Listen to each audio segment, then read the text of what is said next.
નમસ્કાર. ભારત દેશનો વિકાસ કરવો હોય તો સૌથી પહેલાં શું કરવું પડે?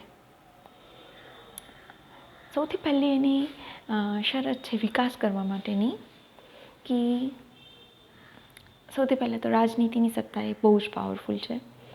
રાજનીતિની સત્તા કરતાં ન્યાયતંત્રની સત્તા પાવરફુલ છે કે ન્યાયતંત્રની સત્તા એ રાજનીતિની સત્તાને બદલી શકે છે.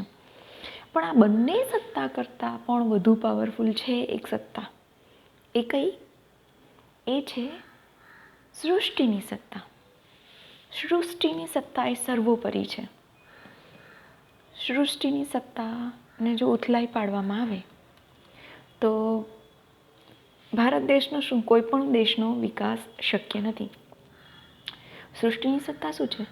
સૃષ્ટિની સત્તા છે કે વડના ઝાડ ઉપર ટેટાનું ફળ આવે, એવી રીતના આંબાના ઝાડ ઉપર કેરીનું ફળ આવે. એને કહેવાય સૃષ્ટિની સત્તા.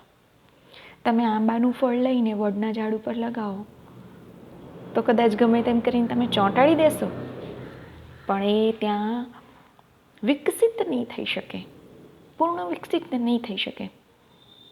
એવી જ રીતે તમે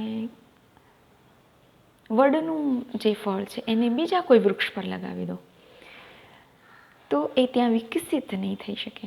આને કહેવાય સૃષ્ટિની સત્તા. કે લાયક માના ગર્ભમાં બુદ્ધનો જન્મ થાય છે. જે માતા જે બાળકને લાયક હોય તેવા જ બાળકનું તેના ગર્ભમાં જન્મ થાય છે. આને શું કહેવાય? સૃષ્ટિની સત્તા. જો આ સૃષ્ટિની સત્તાને જો ઉથલાઈ પાડવામાં આવે તો ક્યારે પણ કોઈ પણ દેશનો, આપણા ભારત દેશનો પણ વિકાસ ના જ થાય. અને આપણા દેશમાં આ વસ્તુ જ થાય છે કે સૃષ્ટિની સત્તાને ઉથલાઈ પાડવામાં આવે છે. હે ને? દર વર્ષે સુપ્રીમ કોર્ટ ઓફ ઇન્ડિયાની રીતનો આંકડો છે આ, કે દર વર્ષે 90,000 કરતાં વધારે બાળકોની માતા બદલી નાખવામાં આવે છે.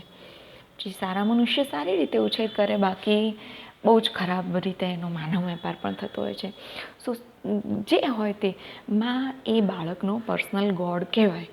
એટલે સૃષ્ટિની સત્તા નહીં ઉથલાઈ પાડવાની જો વિકાસ કરવો હોય તો. બાકી વિકાસ શક્ય નથી સૃષ્ટિની સત્તા ઉથલાઈ પાડીને.